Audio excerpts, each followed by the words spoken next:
Representative Omar, I have a straightforward inquiry for you. Suppose, hypothetically, that the United States and Somalia engaged in armed conflict. Which nation would you prefer to emerge victorious? Speaker Mike Johnson's voice sliced through the atmosphere of the House Ethics Committee room like a precision instrument, frigid, calculated, and utterly clinical. It was not the tone of a politician seeking a viral moment on cable news, but rather the voice of a constitutional attorney who had spent half a year constructing a snare and had just released the trigger. Absolute silence descended upon the room, a total and stifling quiet that seemed to consume all the air. Representative Ilhan Omar sat positioned at the witness desk with her high-priced Washington defense lawyer at her side, a barricade of binders and files erected like a fortification before them. Throughout the previous 6 hours, she had been evading, clarifying, shifting, and launching counterattacks against the committee. She had branded the inquiry a partisan witch hunt, a theatrical performance, and a shameful misuse of public funds. She had remained rebellious, self-assured, and occasionally even appeared disinterested, yet this specific query was entirely unique. This question removed all shades of gray, stripping away her talking points regarding imperialism and the intricacies of foreign affairs. It presented a binary option, a simple yes or no, us versus them, and every single person present understood that she was incapable of answering it. The silence elongated until it became a tangible force, a heavy burden crushing the chests of all those observing the scene. 10 seconds passed, then 20, and then 30. While the C-SPAN lenses zoomed in to capture every fleeting facial expression in high resolution. They recorded the frantic way Omar's eyes darted toward her attorney, silently begging for an objection that never materialized. They captured the way her knuckles bleached white as she clenched the rim of the mahogany table in a death grip. They recorded the moment she parted her lips to utter a word, only to seal them shut again upon realizing that any noise she made would be an error. 40 seconds ticked by, then 50, until a full minute had elapsed, which in the realm of television broadcasting is an eternity, a lifetime, and effectively an admission of guilt. The hearing chamber was filled to its absolute limit, with every single chair occupied and the press gallery bursting with journalists sitting in the aisles. Other members of Congress, including both Republicans and Democrats, stood at the rear of the room because there were simply no seats remaining available. Everyone had anticipated that this hearing would carry weight, as Speaker Johnson seldom led committees personally unless the circumstances were historic. However, nobody had foreseen this outcome.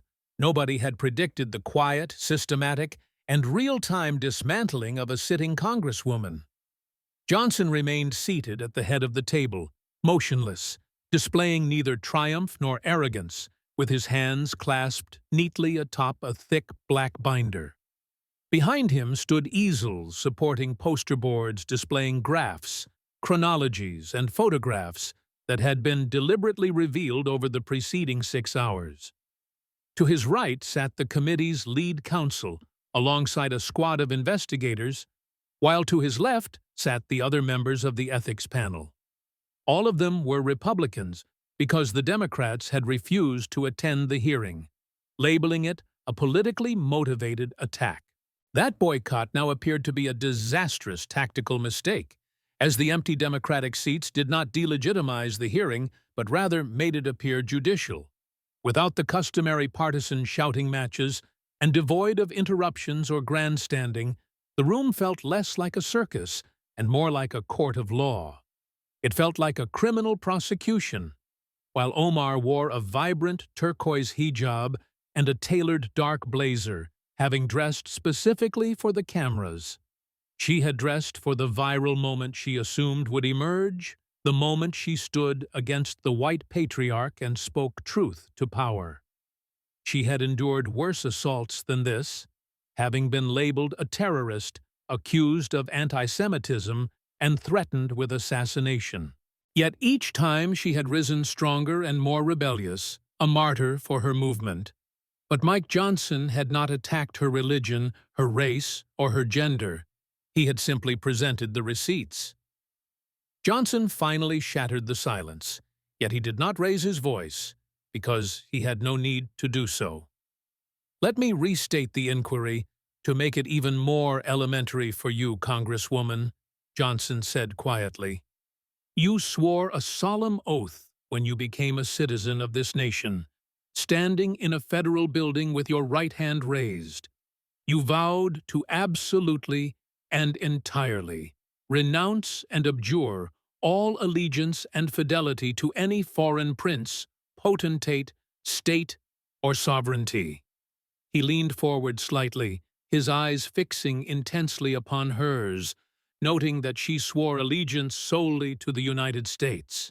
Did you genuinely mean that vow when you took it, or were you being deceitful?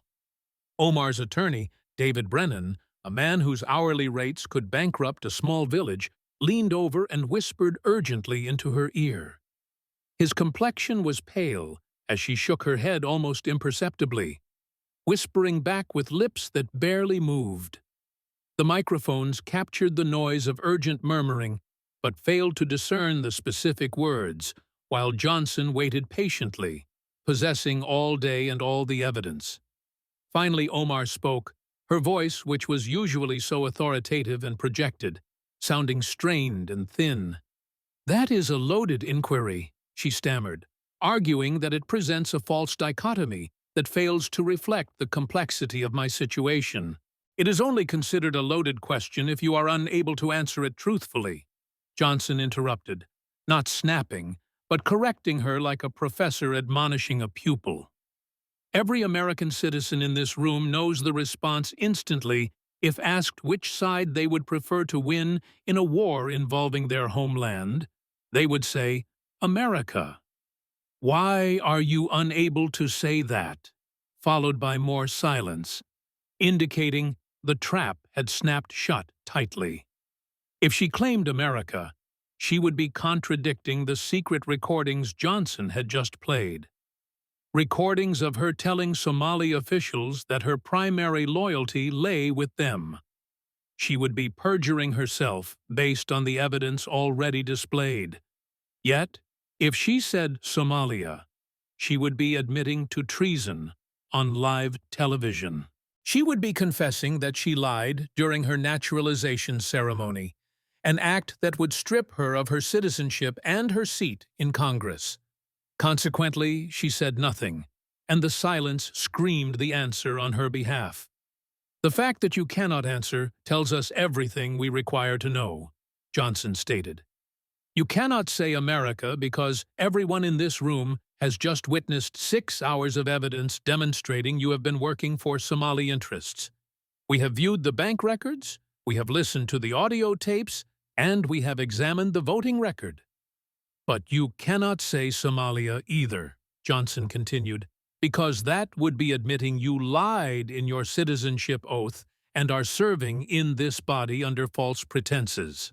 He paused, allowing the gravity of the moment to settle upon her shoulders, concluding that, because she says nothing, that silence is itself an answer. Omar stood up abruptly, her chair scraping violently against the floor, her composure finally fracturing. "This is a witch hunt," she shouted, her voice trembling with authentic rage and panic.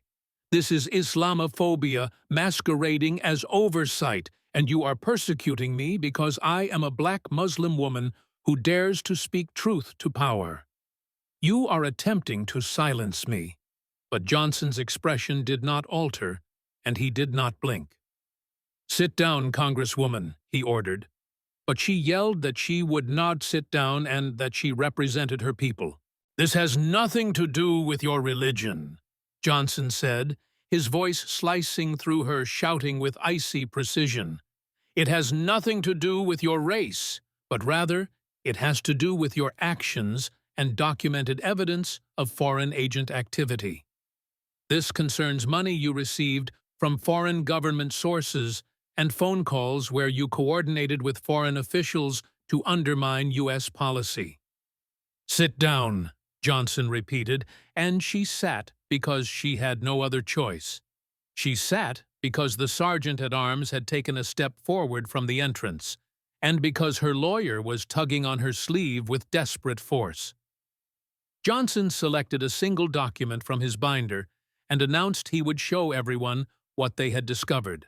"This is a phone transcript from an NSA intercept dated March of this year, where you are speaking to the Foreign Minister of Somalia." He held the paper aloft and stated he was reading her exact words, which were that she would always prioritize Somalia's interests, and that was her first loyalty. "America is just where I work," he read, looking up at her to let that quote hang suspended in the air. "America is just where I work. Not your country, not your home, not the nation you swore an oath to defend, but merely a job site." Johnson spoke with disgust, stating it was as if she were a foreign agent who just happened to possess a congressional office and a security clearance. The room erupted, and to understand how we arrived at this moment, how the third-ranking Muslim in Congress ended up in a hearing room unable to support America, you must rewind the clock. You have to go back 8 hours to a time when Ilhan Omar walked into the Longworth House office building believing she was untouchable. It was shortly after 8 in the morning, 8 hours before the silence, and Representative Omar sat in her office suite, surrounded by the symbols of her authority. The walls were lined with framed magazine covers and photographs of her speaking to adoring crowds, while she relaxed by scrolling through Twitter and sipping coffee. Across from her sat David Brennan, her high-priced attorney, and Marcus Osman, her chief of staff. "They have nothing," Omar said, chuckling as she read a tweet from a supporter, noting that her base was already mobilized. "They are calling it a racist show trial and the hashtags are trending, meaning we are going to raise $1 million off this hearing by noon." She looked up at Brennan and remarked that Mike Johnson had been investigating her for 6 months. If they had anything real, it would have leaked by now, so this is just red meat for the MAGA base and pure theater. Brennan nodded while flipping through a folder of anticipated questions, agreeing the subpoena was broad and covered FARA compliance and campaign finance. "It is a standard fishing expedition, so we stonewall on anything sensitive and invoke privileges where applicable. The Democrats are boycotting, which plays into our hands, as it delegitimizes the entire proceeding, and without a quorum for formal action, they cannot do much but talk." Marcus Osman was flipping through a stack of pre-written press releases, stating confidently that the media strategy was set. "The second they go after you on Somalia, we frame it as attacking your advocacy for refugees, and if they bring up money, we say all contributions were compliant. If they question your foreign policy, we pivot to the First Amendment and your right to criticize U.S. imperialism, making this about free speech and identity." Omar nodded, feeling the familiar surge of adrenaline, and said she was not worried because she had survived worse than Mike Johnson. "Trump went after me, and McCarthy threatened me. Yet I am still here because they always overplay their hand and look like bullies, while I always win." She stood up and checked her reflection in the mirror, looking powerful and ready. She had no idea that she was walking into a slaughter 3 blocks away in the Speaker's office inside the Capitol. The atmosphere was entirely different there, with no laughter and no scrolling through Twitter, only the quiet rustle of paper. Mike Johnson sat at his desk, surrounded by binders, acting not like a politician preparing for a debate, but like a prosecutor preparing for a murder trial. Before he entered politics, Johnson had been a constitutional lawyer who understood the rules of evidence and the burden of proof. Across from him sat Tom Emerson, the committee's chief counsel and a former assistant U.S. attorney who had spent 20 years putting corrupt officials in prison. "We are ready," Emerson said quietly, confirming that everything was documented, every claim was sourced, and every piece of evidence would hold up in federal court. Johnson ran his hand over the binders, of which there were 4, color-coded red for financial evidence, blue for communications intercepts, green for voting records, and yellow for witness statements. "Walk me through the sequencing one more time," Johnson said, "because I want to make sure the trap is unavoidable." Emerson pulled out a timeline and explained Phase 1 would be the money, establishing the pattern that her campaigns received over $1 million from sources with ties to the Somali government.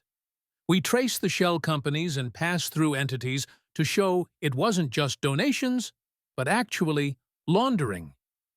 Phase 2 involves the communications where we introduce the FISA warrants, as we have 43 calls intercepted by the NSA between her and Somali officials. We do not use the classified ones, obviously, but we use the declassified intercepts where she is coordinating on legislation, and we play the audio. Phase 3 covers the votes, where we overlay the money with the voting record to show the 23 times she voted against U.S. interests. Every single vote came within 2 weeks of a payment or a call, allowing us to establish the quid pro quo. "Phase 4 is the witnesses," Emerson said, tapping the yellow binder, noting that this is the kill shot. "We have 3 Somali-American constituents who are registered Democrats and people who voted for her. They are willing to testify under oath that she told them privately that her loyalty is to Somalia first, and one of them recorded the conversation." Johnson looked up sharply, and Emerson confirmed the recording is clean and admissible because Minnesota is a one-party consent state. The constituent recorded her own conversation, so it is legal and devastating, and you hear her voice saying, "You will always be Somali in your heart, and that is where your loyalty should be." Johnson nodded slowly, and then Emerson said, "We ask the question, simply asking her where her loyalty lies. If she answers America, she contradicts the tapes and witnesses, perjuring herself. But if she answers Somalia, she admits to citizenship fraud and treason. If she refuses to answer," Johnson finished, "that is the headline." He closed the briefing book, feeling a heavy responsibility, knowing he wasn't just trying to win a news cycle but was about to dismantle a colleague. "Tone is everything," Johnson said, standing up, insisting I am not attacking her personally, not questioning her faith, and not questioning her background. I am presenting evidence of specific actions that violate federal law, making it clinical, professional, and prosecutorial. "Let the facts speak," Johnson said, and at 9:30 in the morning, Ilhan Omar walked out of her office. She was flanked by the squad, including AOC, Rashida, Ayana, and Presley, walking in a phalanx with cameras flashing to project solidarity and strength. Omar stopped at a microphone bank in the hallway to declare this hearing a disgrace and a desperate attempt to silence a voice of dissent. She looked strong and defiant, while Mike Johnson entered the hearing room through a side door alone, carrying only his black binder. He did not stop for the cameras or give a quote, but sat down at the head of the table and checked his watch. At exactly 10 o'clock, he banged the gavel, announcing that the House Committee on Ethics would come to order. Johnson stated calmly that they were there to investigate potential violations of the Foreign Agents Registration Act and related federal laws by Representative Ilhan Omar. Omar sat across from him, smirking slightly, thinking she was ready for a fight, without knowing she was already in checkmate. Speaker Mike Johnson tapped the gavel against the wooden block. a singular sharp sound that cut through the murmurs in the hearing room. "Congresswoman Omar," Johnson said with a voice devoid of theatricality, "you have been subpoenaed to testify before this committee. You have the right to counsel, which I see you have exercised, and you have the right to refuse to answer questions, though the committee may draw appropriate inferences." He paused, looking over his reading glasses, to ask if she understood these rights, and Omar nodded with her chin held high, saying she did. "Would you like to make an opening statement?" he asked, and she stood up immediately, as this was the moment she had prepared for. This was the clip Marcus Osman had written for her, so she smoothed her blazer and looked directly into the bank of television cameras. She ignored the Republican members of the committee entirely, saying, "Yes, Mr. Speaker, thank you," and stating she wanted to start by calling the hearing a disgrace. "It is political persecution disguised as oversight," she began, her voice projecting clearly to the back of the room. "I am being targeted because I am a black Muslim woman who speaks truth to power, because I criticize U.S. foreign policy, and because I stand with refugees. I dare to ask why we spend billions on weapons instead of health care and education," she said, hitting her stride as the fear she felt earlier was masked by adrenaline. "I came to this country as a refugee fleeing war," she continued, her voice trembling with practiced emotion. "I lived in a camp, came to America with nothing, learned English, became a citizen, and worked hard to serve my community. I was elected to Congress to represent my constituents, and everything I have done has been in service of them. I have helped Somali Americans navigate immigration issues and advocated for policies that help refugees, speaking out against U.S. interventions that destabilize other countries. That isn't being a foreign agent, that is being a representative," she declared, gesturing broadly.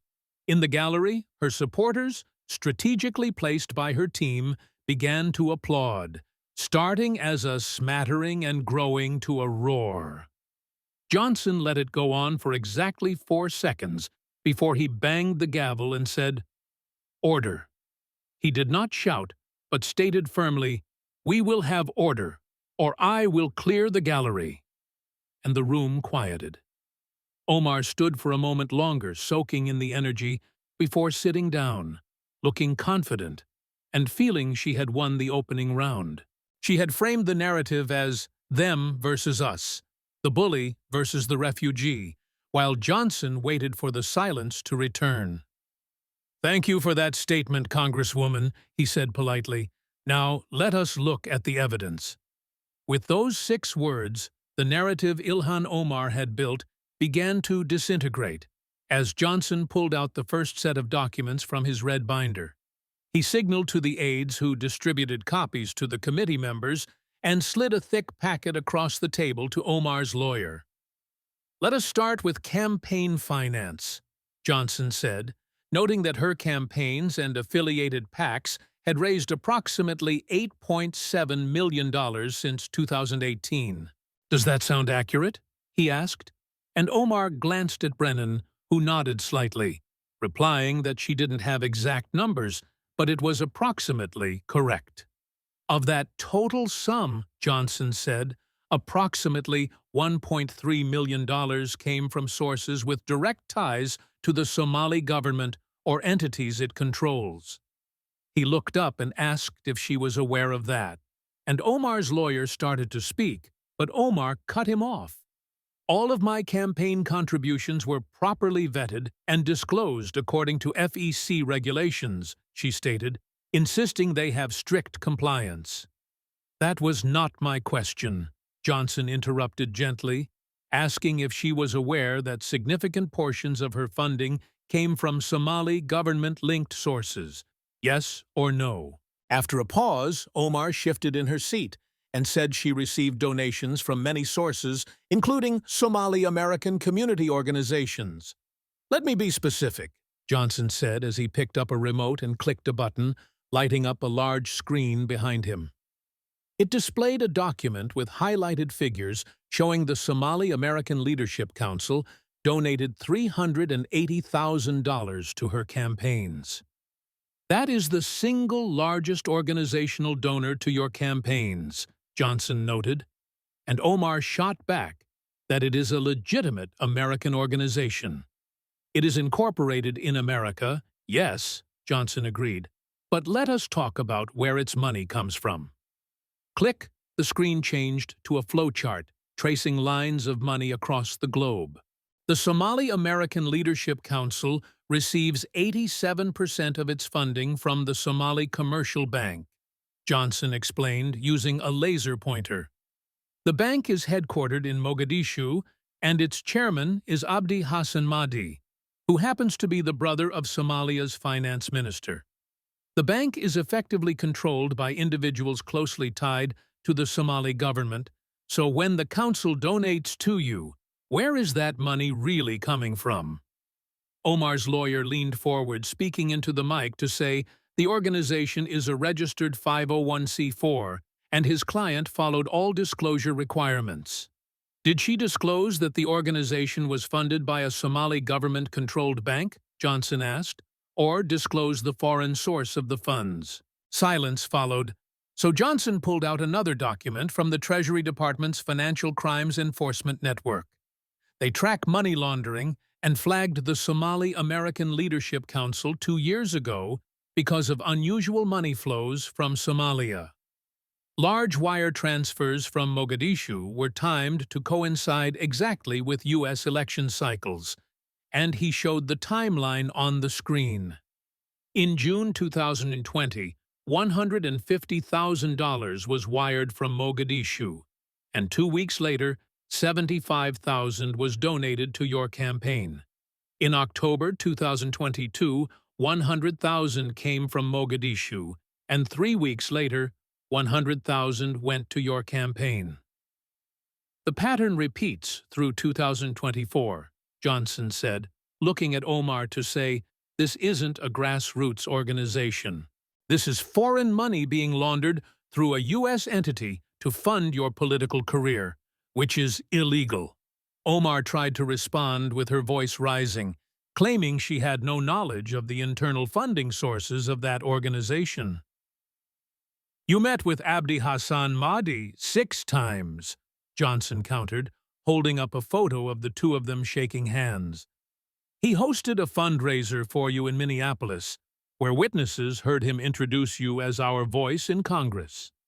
You are telling me you didn't know he was connected to the Somali government? Johnson asked skeptically.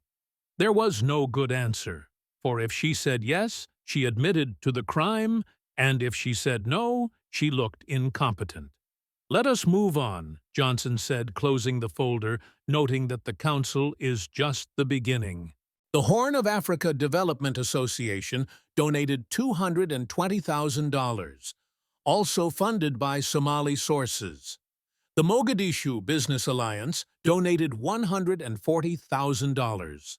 All told, we have traced $1.3 million in campaign donations to foreign sources, Johnson summarized. That is 15% of everything you have ever raised, Johnson said, asking if she expected them to believe she had no idea. The air in the room had shifted, and the witch hunt narrative was struggling to survive against the weight of bank records. Johnson was not done with the money, so he opened a new section of the red binder to talk about her husband. Ahmed Hersi runs a company called Sahan Services Group, and Omar's face tightened visibly as this was hitting close to home. According to your financial disclosures, that company has received $280,000 in consulting fees from Somali businesses. Johnson looked up to ask what services his company provides, and Omar stiffened, saying her husband's business is separate. He is a private citizen, she said, but Johnson noted she works from her house and files joint tax returns. His income is your income, so I will ask again what his company did to earn that money from businesses in Somalia. Omar's lawyer whispered to her again, and she shook her head slightly with lips pressed into a thin line.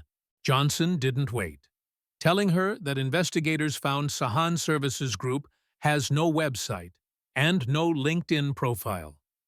There are no other clients besides these Somali businesses and no employees other than her husband.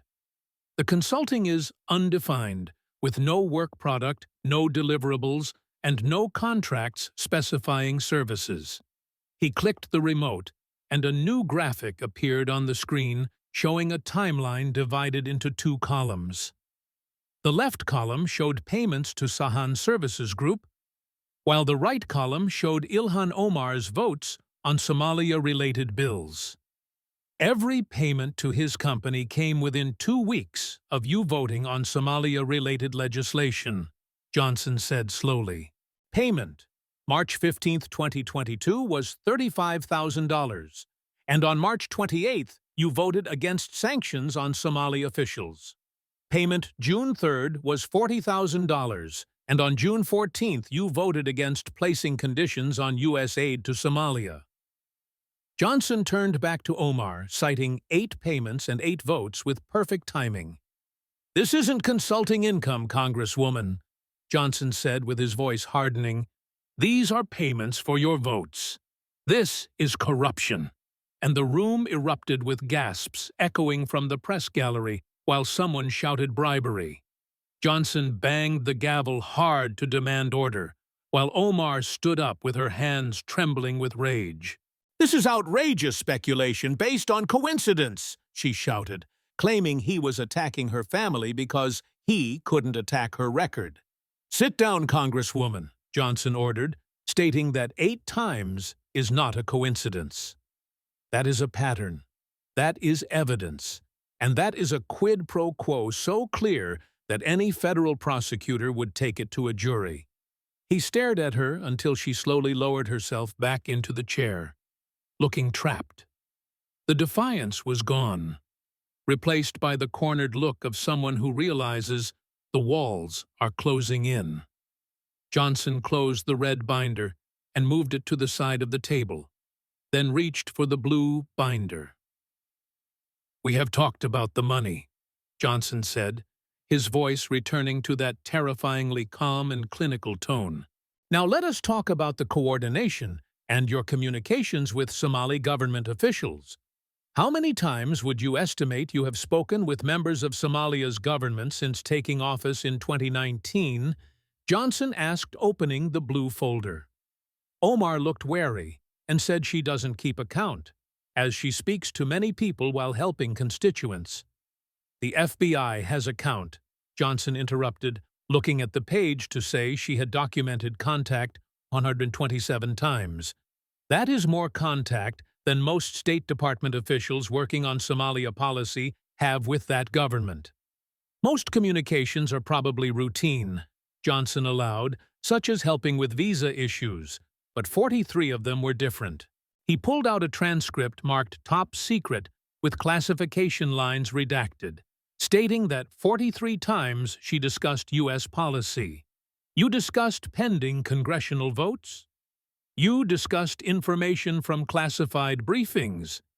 And you discussed strategic matters." Johnson added, looking straight at her, that they have the transcripts, leaving the room reeling. "We have heard the documents, seen the bank records, and heard the intercepts. But now I want to hear from the people," Johnson said. He looked toward the side door and called Amina Hassan to the witness table. The door opened, and a woman in her early 40s entered, wearing a simple gray hijab and a modest dress. She clutched a handbag tightly with both hands, her knuckles pale, looking not like a political operative, but like a neighbor. She took her seat at the witness table a few feet away from where Omar sat, who stared at her with narrowed eyes.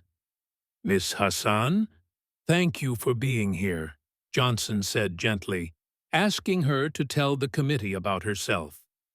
Amina leaned into the microphone, her voice quiet and accented, but clear, stating she is a U.S. citizen. "I came to America from Somalia in 1996 as a refugee when I was 16 and have lived in Minneapolis ever since. I work as a pediatric nurse, am married, and have 3 children who were all born in America. Johnson asked if she lived in Omar's district and if she voted for her, and Amina said yes to both. I was very proud when she was elected because she was like us, a refugee who made it. I thought she would represent our community and show America that Somalis love this country, but Johnson asked what changed her mind. In 2022, there was a town hall meeting in the Cedar Riverside neighborhood, Amina explained. I attended because I wanted to ask about programs to help refugees integrate, such as English and civics classes. I asked my question stating that many refugees want to integrate fully, but she got angry. She told the room that we shouldn't have to assimilate, claiming that assimilation is a form of colonization and we should keep our Somali identity first. Did you speak to her afterwards? Johnson asked, and Amina said yes. She approached her privately. I told her I didn't come to America to stay Somali. I came to become American, and that I love this country. She looked at me like I was a traitor, Amina whispered, leaning in close. She said, "You can be American on paper, but you will always be Somali in your heart, and that is where your loyalty must be." The room was silent, as Johnson asked if anyone else heard this, and Amina confirmed her husband was with her. "What did you think when she said that?" Johnson asked, and she wiped a tear, saying she thought Omar didn't understand the oath. "I thought she was dangerous, so when asked if she had documentation, she pulled out her smartphone. After that conversation, I became suspicious and worried she was misleading our community. So the next time I saw her at a fundraising dinner a few months later, I turned on my voice memo app and recorded our conversation." "That recording is illegal," Omar's lawyer shouted, jumping up. But Johnson interrupted calmly to say Minnesota is a one-party consent state. "The recording is legal and admissible," so he nodded to the tech booth to play the file labeled Hassan Exhibit A. The audio crackled over the speakers, and the background noise faded as Ilhan Omar's voice cut through. "You have to understand, Amina. We are Somali first, and that doesn't change just because we have American passports. Our loyalty and identity are tied to Somalia, and America is just where we live now, a place to work. Somalia is who we are." The recording ended, and the silence that followed was different from the earlier silences. It was finalized, meaning the out-of-context defense and the constituent service defense were both dead. Johnson looked at the witness and asked if she believed Representative Omar's first loyalty is to the United States or Somalia. Amina didn't hesitate, saying to Somalia without question, and Johnson dismissed the witness. 2 more Somali-American witnesses followed, describing similar demands of loyalty to a foreign nation, and the pattern was absolute. Johnson turned back to Omar, who was staring at the table, telling her the defense of Islamophobia does not work here. "These are your constituents and neighbors telling us under oath that you demanded they be loyal to a foreign nation." Mike Johnson closed the yellow binder and stacked it neatly on top of the others. "Congresswoman," he said, folding his hands, "let us talk about your citizenship." Omar's head snapped up, realizing this was the nuclear option. As Johnson recounted, she became a naturalized citizen in 2000. "Do you remember the oath you took?" he asked, and she replied, her voice raspy, that she took the standard oath.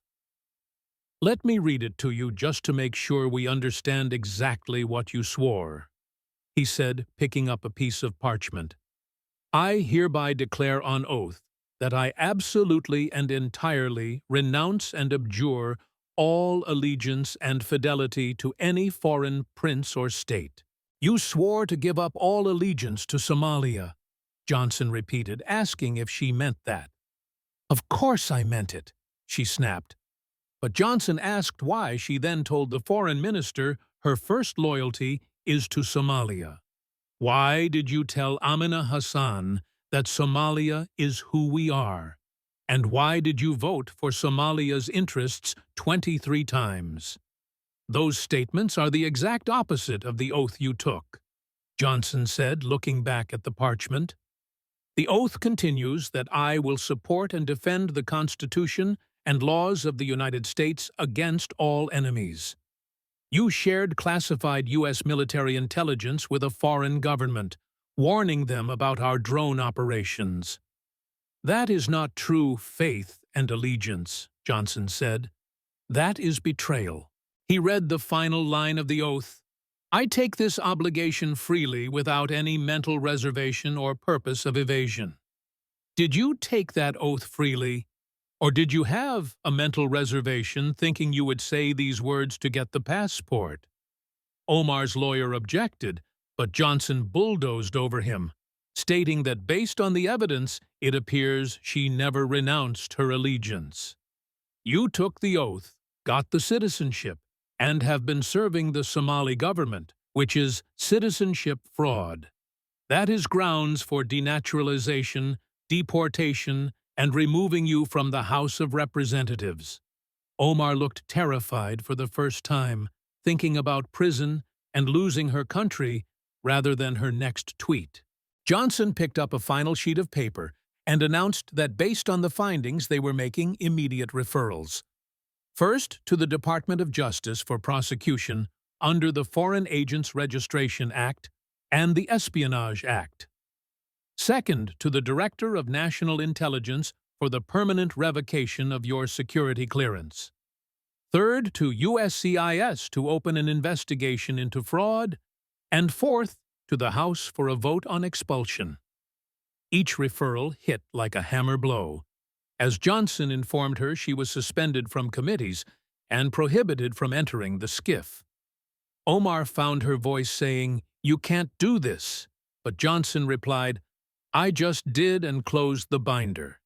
And now we return to where we started. The simple question you have sat here for 7 hours avoiding. You have seen the money, heard the tapes, and heard the witnesses, so I will ask you one last time.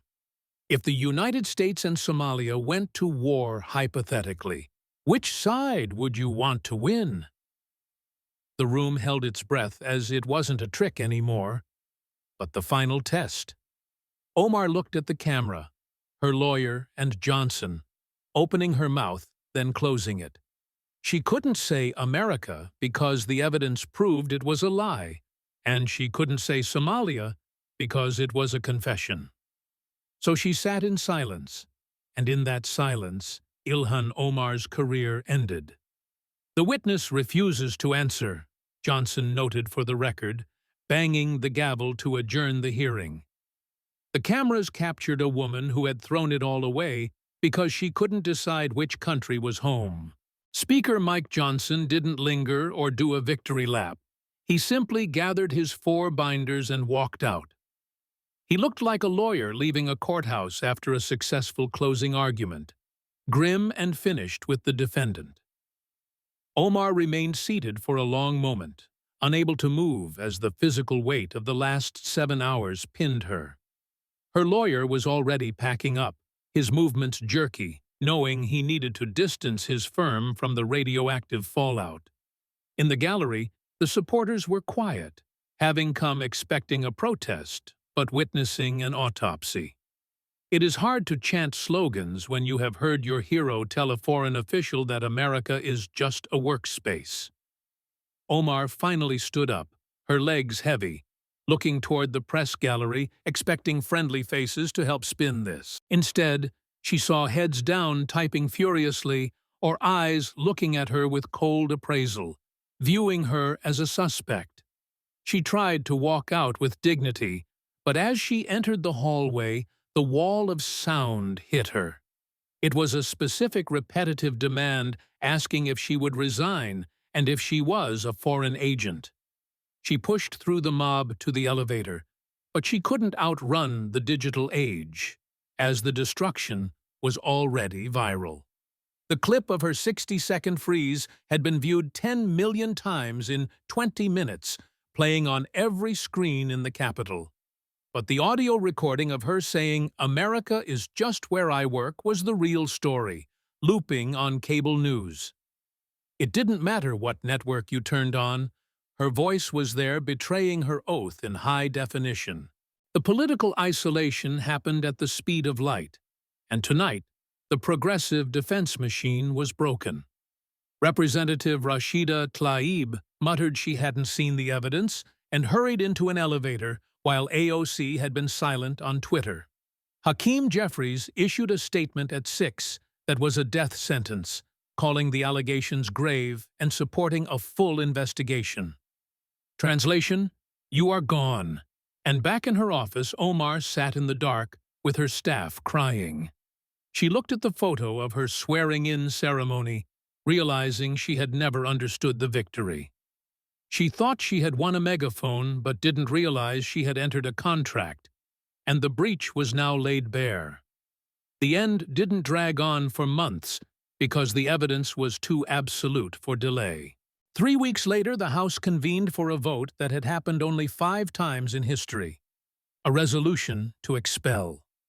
The mood on the floor was somber with no shouting, as the sheer volume of evidence had sucked the oxygen out of any defense.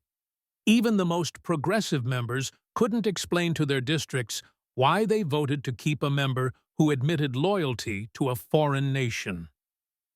When the clerk called the roll, yeas came from the Republican side and from moderate, vulnerable, and senior Democrats alike.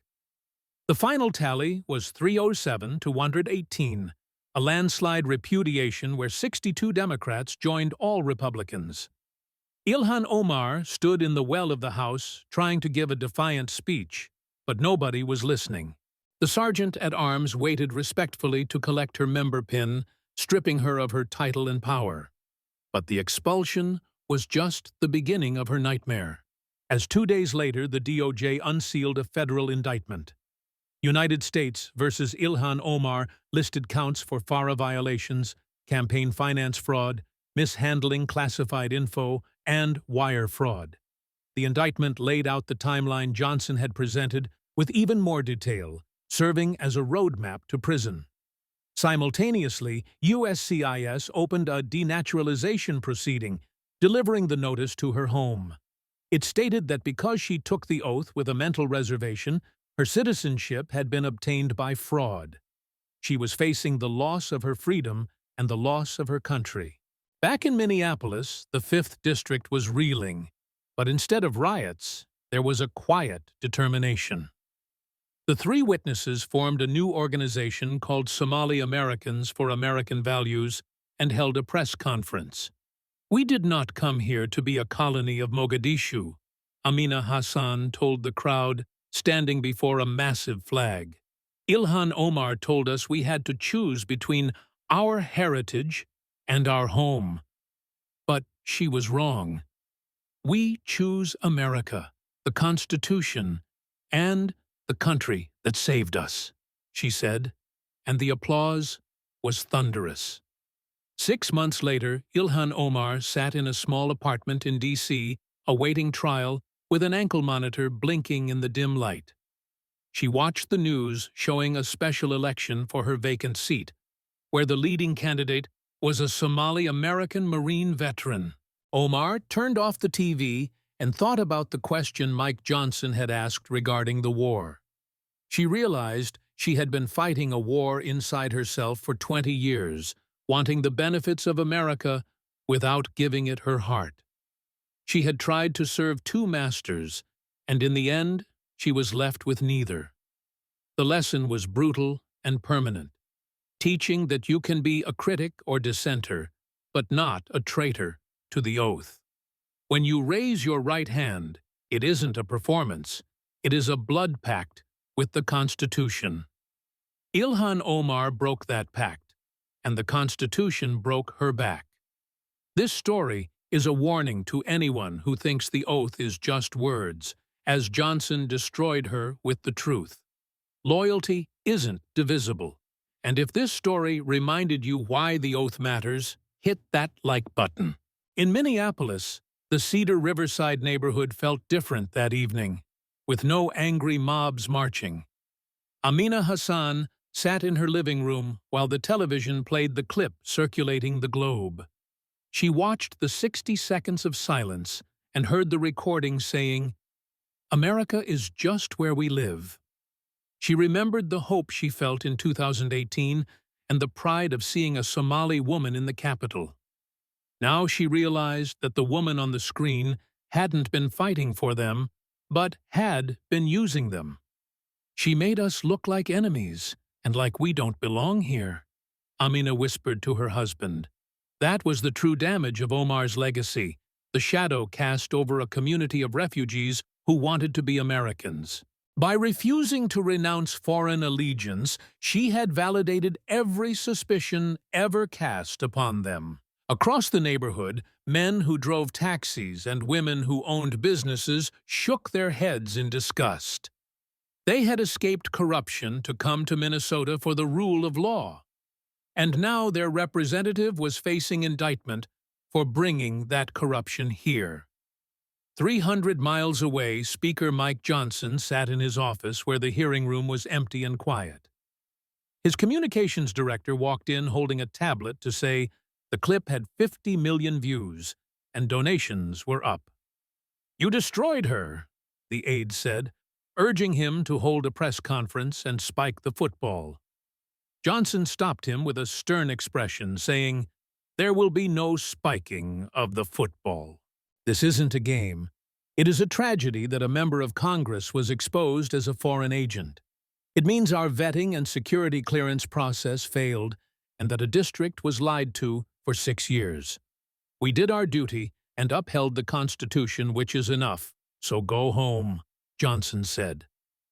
The aide left chastened, and Johnson sat alone thinking about the oath he and Omar had both taken. The difference was he feared the consequences of breaking it, while she evidently did not. His phone buzzed with a text from the Oversight Committee saying the referral is ready for the next one. It was a different name but the same pattern, and the evidence looked solid. Johnson stared at the phone, realizing the rot went deeper than one person, and they were only on the first drawer. He sighed and texted back to bring the binders to his office at 800 hours. The work would continue tomorrow, and 3 weeks later, the House convened for the final act. The resolution to expel was brought to the floor, and the debate was surprisingly short.